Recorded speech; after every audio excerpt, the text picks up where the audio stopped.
Today I'm going to show you how to install the Ionic 41 series running boards on this 2019 new body style Ram 1500. Now this is going to be the same installation whether you have the bright or black finish.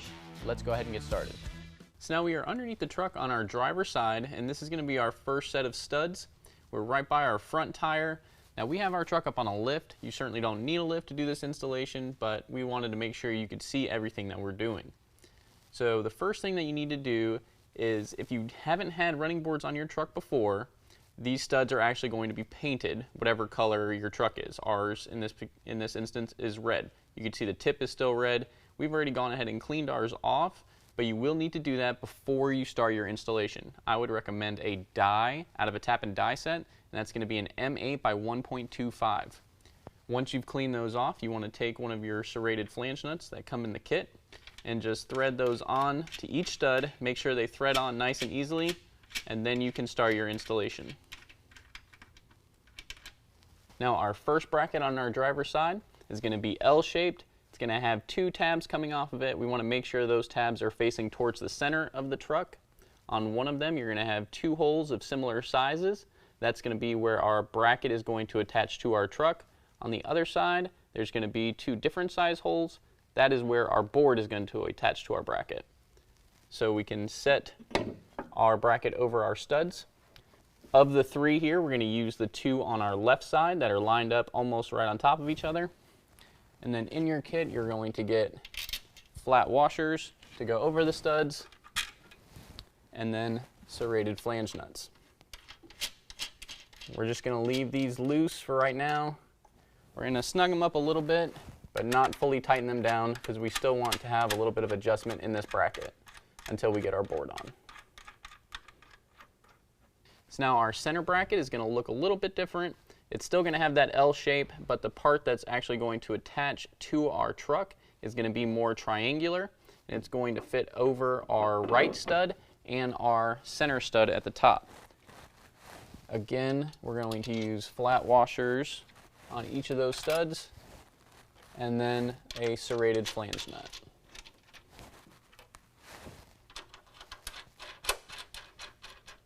And just leaving those hand tight for right now.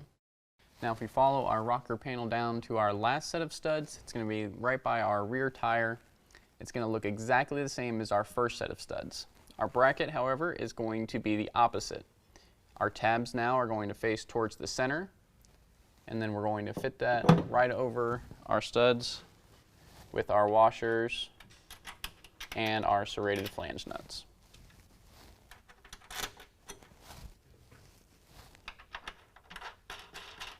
Again, just leaving those loose at this time. So now we have our board flipped over on a table, and if you look at the underside, you can see two channels, one right here towards the top and one right here.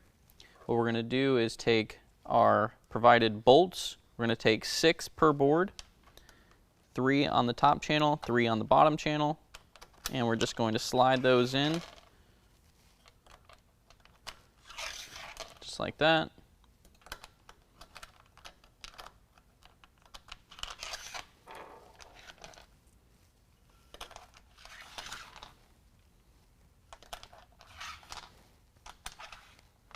And you want to slide these to the about location of where your brackets are, and then when we go to install the board onto the brackets, these bolts are going to drop right through the holes in our brackets.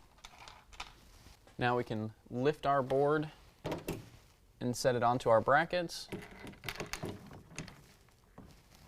Again, we want our bolts to line up inside our holes in our brackets. If they don't, you can just lift it up, slide your bolt down the channel, and then drop it into place. We want to make sure that both of our bolts in on all 3 of our locations.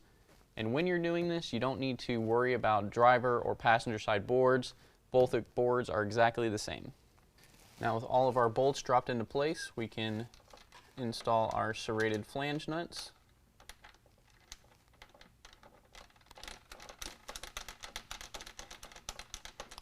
Again, we're just going to leave those a little bit loose right now.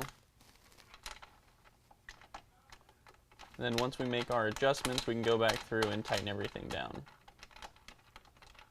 So now we're back at our center bracket, and same thing as the front. I'm just going to loosely install the serrated flange nuts. And same thing in our rear bracket, we're just going to loosely install our serrated flange nuts. Now with those installed, you should be able to slide your board back and forth along your brackets. So what you want to do is go back out front, make sure your board is evenly spaced in between your cab, and then we can go back through and tighten up all of our nuts holding our board to our brackets.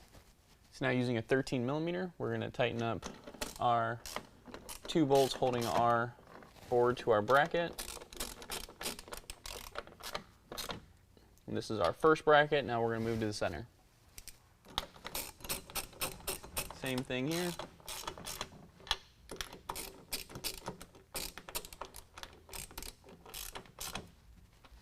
And same thing on our last bracket.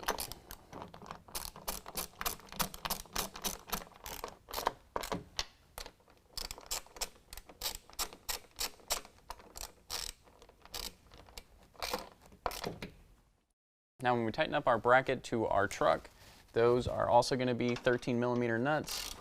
Now on these, we don't want to go super tight. We don't want to accidentally rip these studs out or start to wear down this stud in case we want to put a different set of running boards on. So just go until it's nice and snug.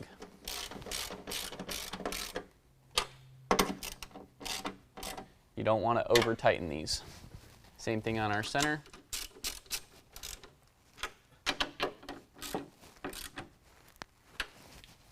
And same thing on our first bracket.